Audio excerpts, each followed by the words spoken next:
The day Dera's father sold their only goat to buy medicine was the day she knew her family was drowning in poverty. She watched through the window as Baba Chakudi, the butcher, led their brown goat away, its bell jingling one last time before disappearing down the dusty road. Her mother lay on a mat in the corner, coughing so hard that her whole body shook like a leaf in the harmattan wind. Dera was only 17 years old, but she had already learned that poverty was like a beast that never stopped being hungry. It ate your joy first, then your hope, and finally, if you let it, it would eat your very soul. Their small town of Mporo was the kind of place where everyone knew everyone's business.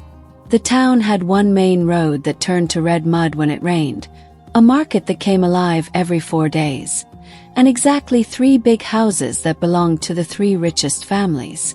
Everyone else lived in small houses with rusty zinc roofs that sang like drums when the rain fell. Children played barefoot in the dusty streets. Women balanced basins of water on their heads as they walked from the stream, and men gathered under the ancient Iroko tree to drink palm wine and discuss the affairs of the day. Dera's house was one of the smallest in Poro. The walls were made of mud bricks that her grandfather had molded with his own hands many years ago. The roof leaked in 5 different places, and during the rainy season, they had to arrange pots and buckets to catch the water that dripped from above. But it was home, and Dera had known nothing else. Her father, Papa Dera, worked as a palm wine tapper, climbing tall palm trees every morning before sunrise, moving from tree to tree like a spider. He would collect the sweet palm wine in large gourds and sell it at the market. But palm wine didn't bring much money, especially when Mama was sick and needed expensive medicine from the chemist in the next town. Dera had 2 younger brothers, Kalechi and Somto, who were always hungry. Their stomachs rumbled like thunder, and sometimes Dera would pretend she wasn't hungry so they could eat her portion of gari and soup. She would watch them lick their fingers clean and tell herself that seeing them full was better than filling her own belly. Everything changed on a hot Tuesday afternoon when Chief Dike's son, Nnamdi, returned to Mporo. Dera was at the stream washing clothes when she heard the women talking in hushed voices. "Chief Dike's son has come back from the city," said Mama Ifioma, a plump woman who sold vegetables at the market. "The mad one?" asked another woman, her eyes growing wide. "Yes, they say his madness has gotten worse. He talks to himself all day and night. He draws strange pictures on the walls. He refuses to eat unless the food is arranged in a perfect circle." Dera had heard stories about Nnamdi Dike since she was a little girl. He had been a brilliant student, the pride of Mporo, the boy who scored the highest marks in the entire state. His father had sent him to the big university in Lagos to study engineering, but something had happened to Nnamdi in that city. He had returned 5 years ago, but he was no longer the sharp young man who had left. His eyes were wild and distant. He would laugh at nothing and cry for no reason. The children called him Onya Ara, which means mad person, and they would run away when they saw him coming. Chief Dike had tried everything to cure his son.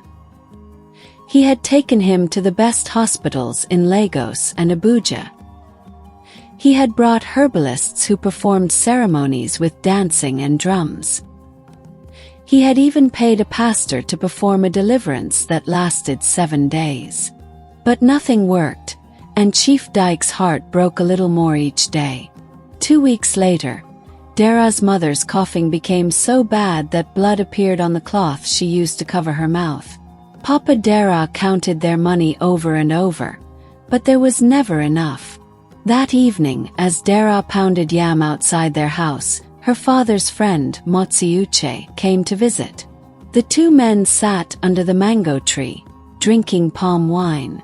Dera pretended to focus on her pounding, but her ears caught every word. "My friend," Motsi Uche said, "Chief Dike is looking for a wife for his son Nnamdi." Papa Dera nearly choked on his palm wine. A wife. For the mad boy. Yes. The chief believes that a good woman's care might bring his son back. He has promised to pay a bride price of 2 million naira to the father of any girl who agrees to marry Nnamdi. The pestle slipped from Dera's hand. 2 million naira. With that money, her mother could see the best doctors. They could repair their roof. Her brothers could go to a good school. They could eat 3 meals a day like rich people. But marry a madman. The thought made her stomach twist like a snake. That night, Dera couldn't sleep. She listened to her mother's painful coughing and her brother's hungry snores. Through the cracks in the wall, she could see the moon hanging in the sky like a silver coin. By morning, Dera had made her decision. "Papa," she said softly, "I will do it. I will marry Chief Dike's son." Her father looked up with tears in his eyes. "Dera, my precious daughter, I cannot ask this of you." "You're not asking, Papa. I'm offering. Mama needs medicine. Kalechi and Somto need food. We need hope." She took his hands. "Besides, maybe Nnamdi just needs someone to be kind to him." Papa Dera wept like she had never seen him weep before. Chief Dike was so relieved that someone had agreed to marry his son that he immediately sent gifts to Dera's house. Bags of rice, tins of milk, beautiful cloth, and a live goat. He also gave Papa Dera 1 million naira immediately, with another million promised after the wedding. Dera's father used the money to take Mama to a hospital in Onitsha, where doctors gave her medicine that actually worked. Within days, Mama's coughing began to ease. Dera should have been happy, but fear lived in her chest like a stone. She hadn't seen Nnamdi yet. The chief had explained that his son didn't do well with strangers, so it was better for them to meet after the wedding. The wedding was a small, quiet affair. No dancing women in bright wrappers. No drums beating until the earth seemed to shake. No young men performing acrobatics to impress the guests. Just family members in Chief Dike's compound, standing awkwardly, not sure whether to celebrate or mourn. Dera wore a beautiful white dress that the chief had bought from an expensive shop in the city, the finest thing she had ever worn, but it felt like a costume for a play she hadn't auditioned for. Her mother, now strong enough to walk with a cane, held her hand and whispered prayers of protection. Her father stood stiff and uncomfortable in borrowed clothes, his eyes red from crying. He looked like a man who had sold his most precious possession because in a way he had. And then Dera saw her husband for the first time. Nnamdi Dike was not what she expected. She had imagined someone wild and unkempt, with crazy eyes and foam at the corners of his mouth like the mad people who wandered the highways talking to invisible enemies. But the man who stood before her was tall and well-groomed. His father had made sure he was bathed and dressed in a fine agbada made of rich, dark blue fabric. His beard was neatly trimmed. His shoes shone like mirrors, and for a brief moment, Dera could see the handsome, brilliant student he must have been before whatever happened to him in Lagos. But his eyes told the truth. They were empty, like rooms from which all the furniture had been removed, like a house where no one lived anymore. He looked at Dera without really seeing her, as if he was looking through her at something far away that only he could perceive. When the pastor told him to repeat his vows, someone had to whisper each word into his ear, which he repeated in a flat, hollow voice that had no emotion, no life, no recognition of the weight of what he was saying. After the ceremony, Chief Dike led Dera to a small house at the back of the compound. "This is where Nnamdi stays," the chief explained. "I built it for him so his condition wouldn't disturb the main house. A woman named Neka comes every day to cook and clean." The chief placed a hand on Dera's shoulder, tears in his eyes. "Please be patient with my son. Somewhere inside that broken mind is the brilliant boy I once knew. Maybe you can help me find him again." That evening, Dera stood alone in the house, looking at her new home. It was nicer than anywhere she had lived. There was a rail bed, a working ceiling fan, a bathroom with running water. But all the comfort couldn't calm her fear.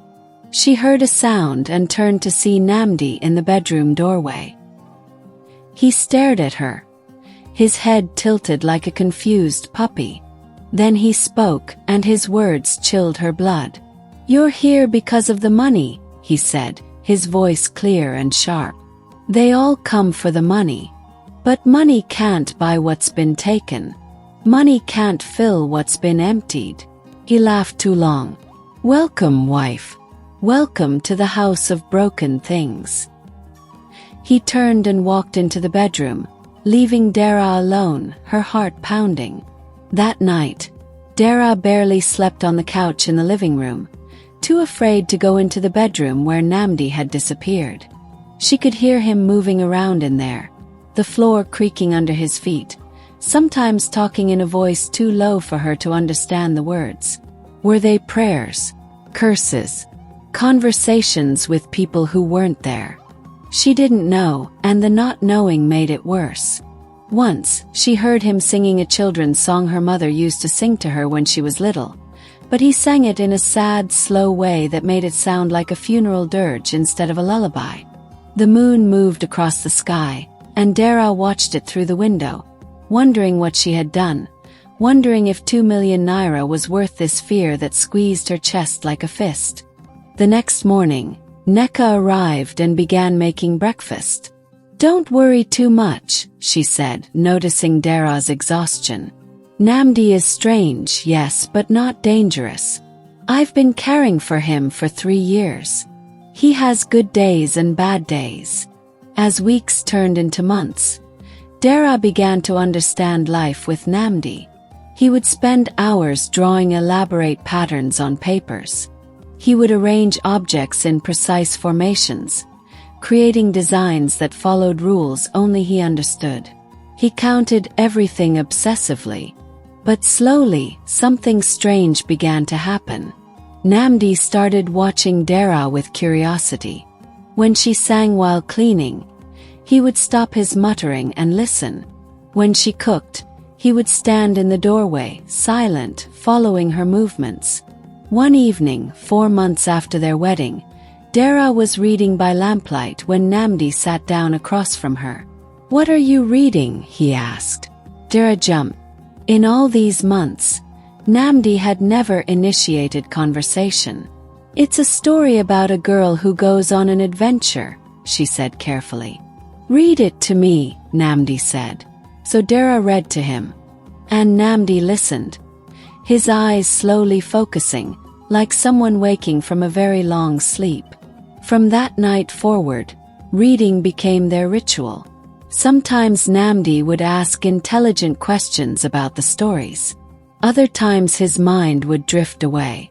But there were more good moments than bad now. He began bathing regularly, eating properly. He even smiled once at Dera's joke, and that smile gave her hope. Chief Dike noticed the change. "You're performing a miracle," he told Dera. But Dera knew she wasn't performing any miracle. She was simply treating Nnamdi like a human being instead of a problem to be solved. Then one night, almost a year after their wedding, everything changed. Dera woke to find Nnamdi sitting at the edge of their bed. Yes, their bed. Somewhere along the way, she had moved from the couch to the bedroom. "Dera," he said, his voice different, clear, steady, full of awareness. "I need to tell you the truth." "The truth about what?" she whispered. "About my madness. About everything." And then Nnamdi told her a story that made her blood run cold. He wasn't mad. He had never been mad. 5 years ago at the university in Lagos, he had discovered something terrible.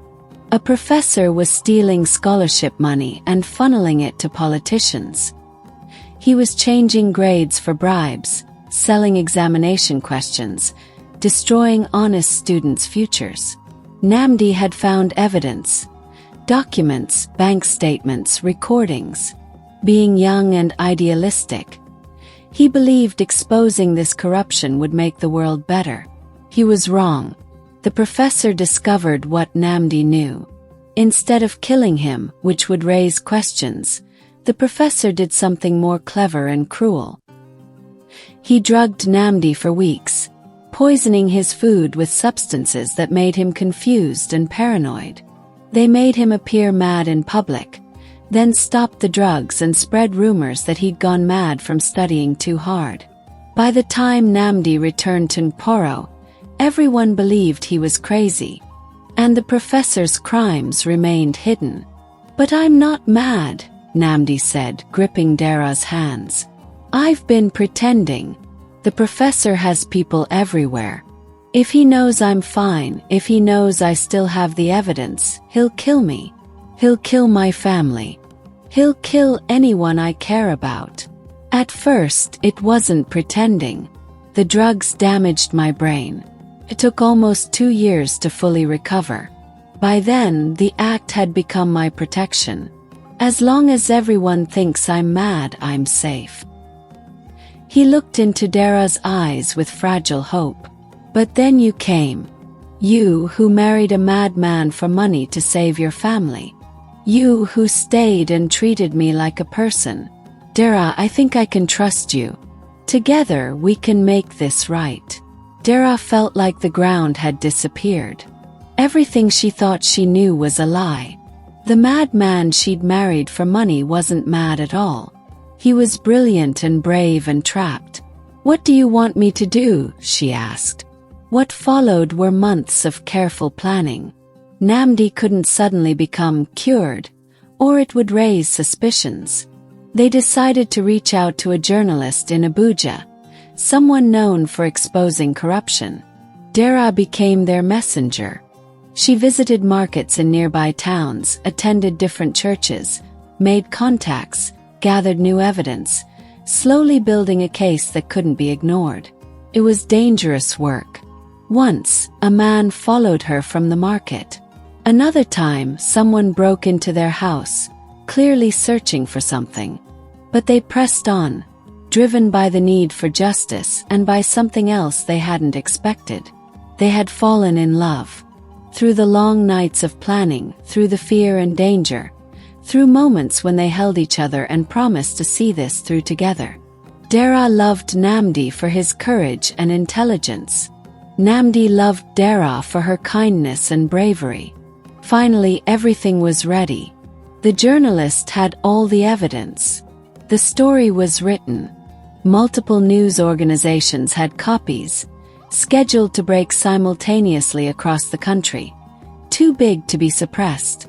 The night before publication, Nnamdi dropped his act in front of his father. Chief Dike nearly fainted when his mad son spoke with perfect clarity, explaining everything. The old chief wept, holding his son. "I should have known," he kept saying. "I should have known my son wouldn't break so easily." When the story broke the next day, it was bigger than even Nnamdi had imagined. The professor was arrested along with 12 other officials. The scandal reached the state government.